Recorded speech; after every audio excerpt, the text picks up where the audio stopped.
evening.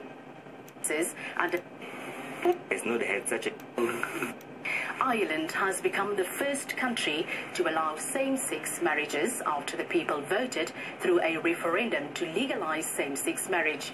The News on One team decided to investigate and gauge opinions of Namibians and ask the question whether the people or the lawmakers should make the decision to allow same-sex marriages in our country.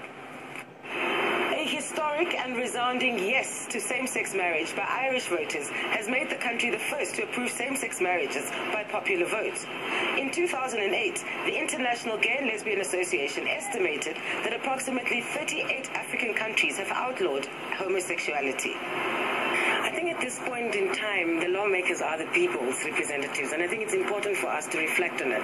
And as an organization outright Namibia, at this point in time, it's quite dangerous to be putting forth the issue about same-sex marriages because there are very basic fundamental rights that are being violated in this country for us as gay and lesbian people, bisexual and transgendered people.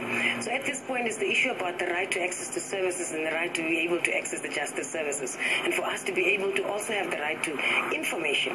With the exception of South Africa, the rights of lesbian, gay, bisexual and transgender people in the rest of Africa are somewhat limited.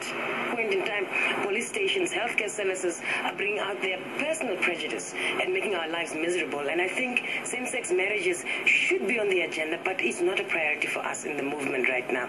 We need to be able to know I'm able to freely walk on the street with no questions and not people looking at me and questioning the person that I am, but freely to be able to hold my partner's hand and know that I belong to a family, and that I can also create my family out of this enabling environment. And it's important to note that LGBT people are not asking for anybody's level of acceptance, but it's tolerance we're talking about, the diversity we talk about, and it's important for us to understand that we're all different but unique, and we all are striving for the best in this country. And whilst many Namibians are conservative in their approach to sexuality, the reality is that there are lesbian, gay, bisexual and transgendered people in our society who deserve to enjoy the same rights as their heterosexual counterparts.